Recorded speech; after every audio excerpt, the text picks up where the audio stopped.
Hai semuanya, gimana kabar kalian? Semoga selalu dalam keadaan baik. Jadi welcome back teman-teman di segmen analisa kripto. Dan di video kali ini teman-teman kita akan bahas lagi koin yang udah teman-teman request di kolom komentar. Hari ini kita akan bahas dua token ya, yaitu Mana sama Sen, teman-teman. Atau Decentraland sama Sandbox. Ini di request oleh Bang Farhan Rizal. Katanya minta diversusin kedua token ini. Oke, kita akan bahas ya. Baik dari Sandbox serta Mana atau Decentraland ini sama-sama merupakan sebuah proyek di sektor yang sama atau di bidang yang sama. Kurang lebih yang mereka tawarkan itu adalah dunia berbasiskan dengan gaming dan juga metaverse. Jadi buat teman-teman yang belum tahu, di market crypto itu ada banyak sekali sektor ya. Salah satunya yang memang populer di 2021 kemarin itu adalah proyek berbasiskan gaming metaverse. Ini dipelopori memang atau apa ya, benchmarknya itu ada di Decentraland sama Sandbox. Menurut saya dua proyek ini yang paling terdepan dalam hal dunia metaverse. Nah, Sandbox sendiri ini sebelumnya sih mereka adalah developing game ya, developer game yang bikin game pada umumnya lah, biasa lah gaming yang bisa dimainin di PC. Nah, tapi karena apa yang namanya dunia dunia terus berkembang, orang-orang kemarin waktu COVID pada lockdown, mereka langsung meluncurkan produk yang mereka sebut sebagai dunia metaverse. Dunia di mana ya seperti dunia maya, seperti dunia apa ya, dunia imajiner lah, dunia imajinasi di mana kita itu bisa melakukan aktivitas seperti halnya di dunia nyata, teman-teman. Jadi itu yang dibawa konsep dari metaverse sendiri, menghadirkan sebuah dunia virtual dengan mengakses internet, dengan menggunakan internet dan terhubung sama yang namanya blockchain, itu bisa mengembangkan dunia yang sustainable di sana.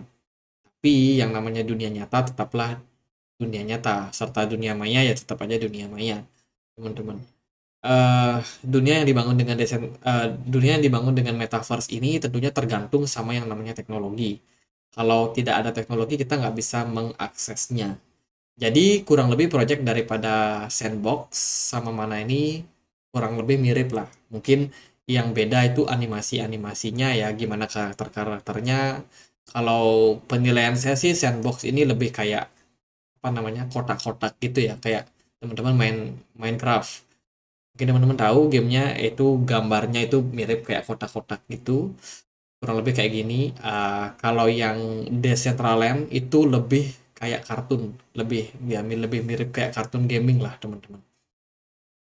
Tapi ya so far keduanya memang berada di project yang sama. Bagaimana di selain gaming ya, mereka juga menawarkan yang namanya tanah.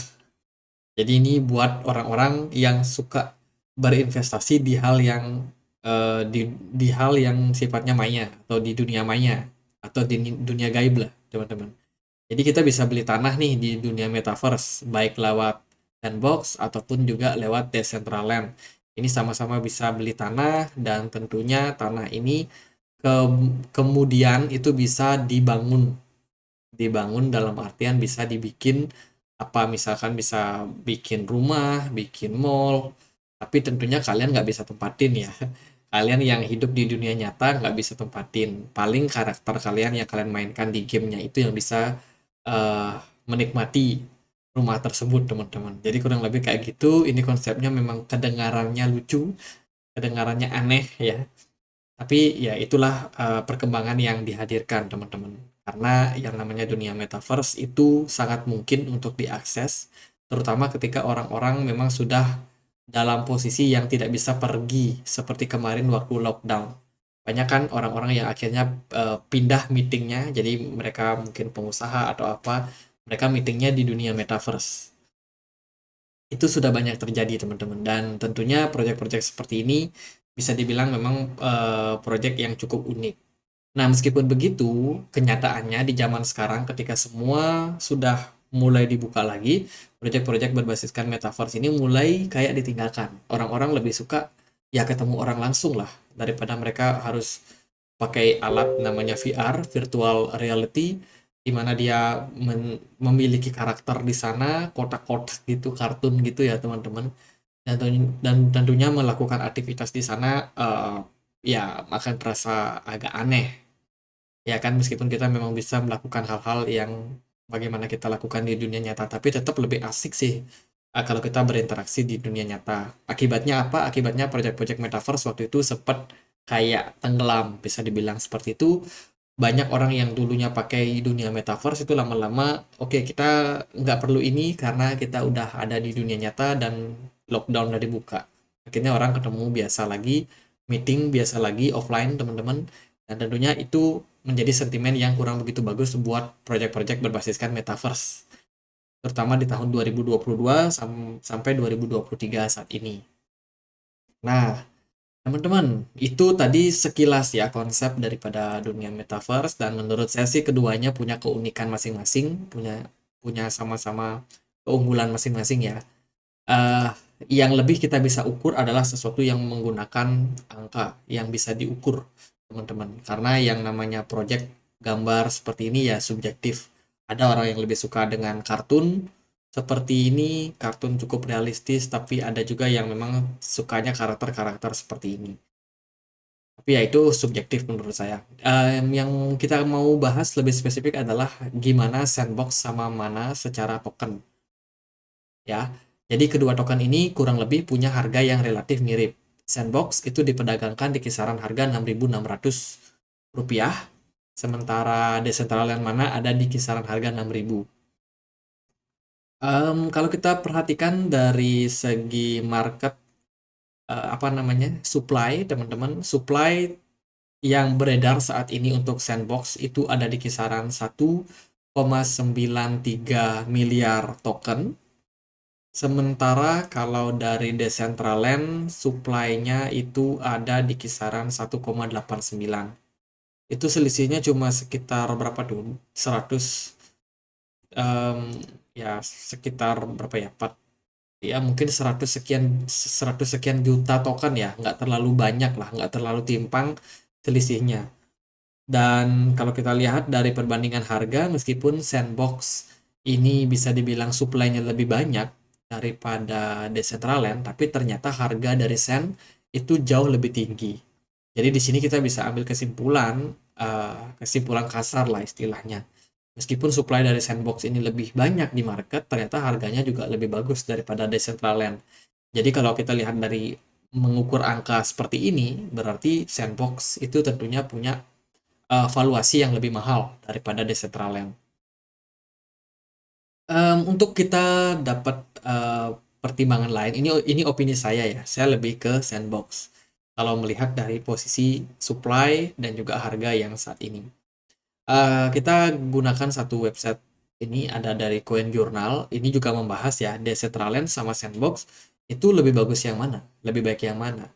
Kalau kita lihat dari penjelasannya di sini, kurang lebih gini teman-teman. Jadi Mana atau Decentraland itu adalah token dari ERC20, which is jaringannya Ethereum, yang harus dibakar untuk membeli land di Decentraland. Ini adalah sebuah utility yang bagus ya, di mana token dari Mana ini akan di burn otomatis ketika kita melakukan pembelian tanah di dunia metaverse. Di burnnya koin Mana itu berarti akan mengurangi supply yang beredar dan diharapkan kedepannya harga dari tokennya bisa menguat. Itu good news-nya dari Mana. Sementara Sandbox itu adalah utility token. Ini berbeda, teman-teman. Jadi fungsi dari Sand itu adalah untuk melakukan transaksi, di mana Sand itu sebagai gas fee-nya.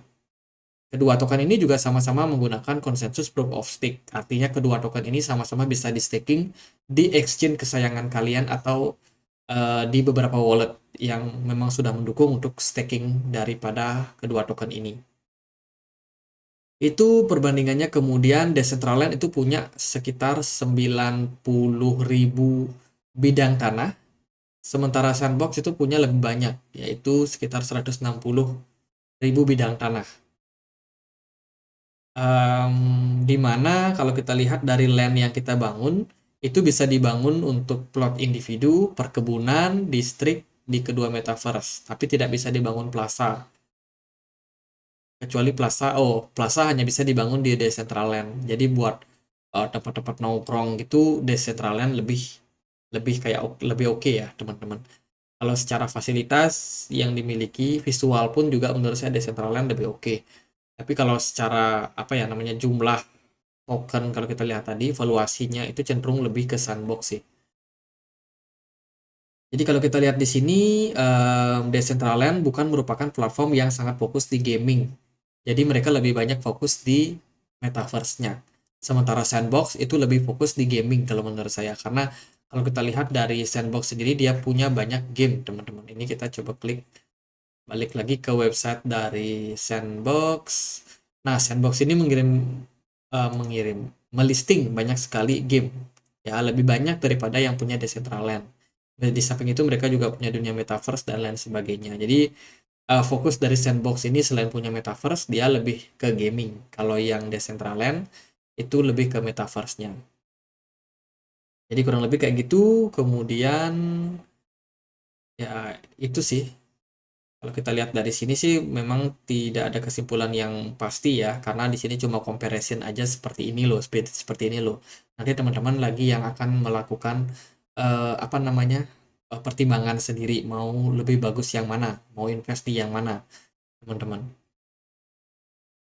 Itu kalau kita perhatikan dari beberapa perbandingan, sekarang kita coba untuk lihat dia dari pasarnya kali ya.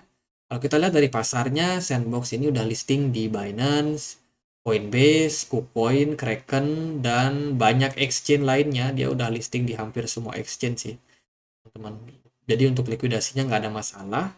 Sementara kalau dari mana Decentraland pun juga kurang lebih sama. Dia udah listing di Binance, Coinbase, KuCoin, Kraken, dan exchange-exchange besar lainnya. Jadi untuk likuidasi nggak ada masalah lah, teman-teman.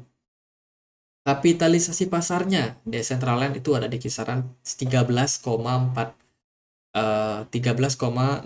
triliun. Sementara kalau Sandbox ya tentunya lebih besar ya. Dia punya 19,86 triliun. Jadi Sandbox kembali lebih gede daripada daripada Decentraland. Lalu gimana nih kalau kita lihat dari kepemilikan wallet? Nah, ini beda nih. Kalau kita lihat dari token SEN di Etherscan, teman-teman bisa cek sendiri ya. Ini adalah holder nomor satu mereka, yaitu dimiliki oleh wallet yang namanya, bentar, yang kontraknya ini, kalau kita lihat sih di sini nama daripada projectnya itu adalah Sandbox Genesis. Dia punya kepemilikan sekitar 16,6%. Dan hasilnya apa? Hasilnya terus mengalami depresiasi. Artinya dari eh, apa ya, developernya ini itu terus melakukan penjualan token dari Sandbox. Sementara berbeda dengan mana yang mana dia ini terus melakukan akumulasi kalau kita lihat dari top holder atau top wallet yang dimiliki oleh Decentraland 12% terus melakukan akumulasi. Kalau kita lihat dari kepemilikan nomor 2 ada sekitar 6,9%, hampir 7%. Ini kurang lebih terus melakukan distribusi barangnya sampai sekarang, teman-teman. Jadi pelan-pelan didistribusikan. Sementara kalau kita lihat dari Sandbox sendiri, di kepemilikan wallet nomor 2-nya ada sekitar 15,4%. Itu terus melakukan akumulasi. Jadi ada yang akumulasi, ada yang distribusi. Menurut saya sih lagi-lagi ya cukup berimbang lah bisa dibilang seperti itu. Lalu gimana untuk pergerakan dari chartnya? Nah, ini kita lihat dulu chartnya si Sandbox. Kita pakai time frame yang berapa nih? 1 hari teman-teman. Dari time frame 1 hari pergerakan Sandbox sebelumnya pernah diperdagangkan di kisaran $8, tapi sekarang udah nyungsep turun ke 0,44. Lumayan signifikan, dan kalau kita ukur penurunannya ini nggak apa ya, nggak akan akurat, tapi ya semoga aja bisa mendekati lah. Kalau kita ambil kesimpulannya, Sandbox sudah turun sekitar 95%, ya 95 sampai 96% lah kurang lebih, teman-teman. Jadi itu waktu bear market kemarin dari all time high-nya dia udah turun sekitar segitu. Kalau kita lihat dari si Mana atau Decentraland sebelumnya diperdagangkan di kisaran $5,7, sekarang udah ada di kisaran harga 0,39. Dan dari penurunannya, dari all time high ke all time low-nya dia ada di kisaran 95. Penurunan dari Decentraland lebih rendah daripada Sandbox. Tapi all time high daripada Sandbox lebih tinggi daripada Decentraland.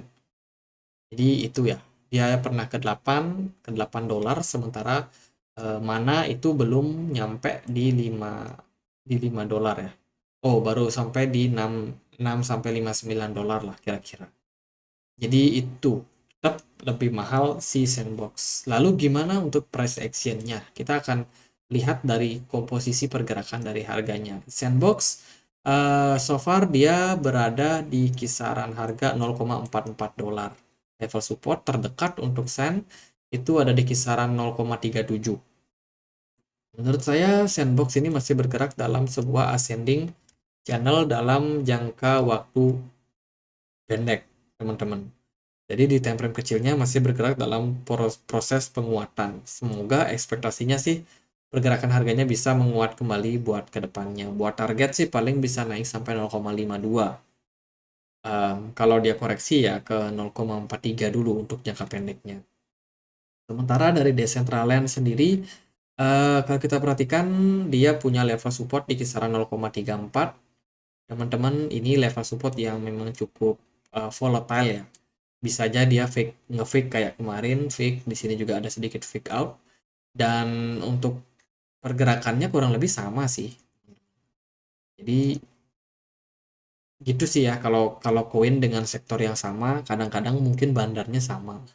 Sehingga mereka melukis chart ya mirip-mirip aja teman-teman. Secara pergerakan, kalau sandboxnya naik, mana kemungkinan naik. Kalau sandboxnya turun juga kurang lebih sama lah. Tapi memang yang membedakan adalah ketika dia bullish, mana yang lebih impulsif, ketika dia bearish, mana yang lebih bisa meredam atau ngerem penurunannya. Itu sih yang nanti bisa teman-teman pertimbangkan sendiri.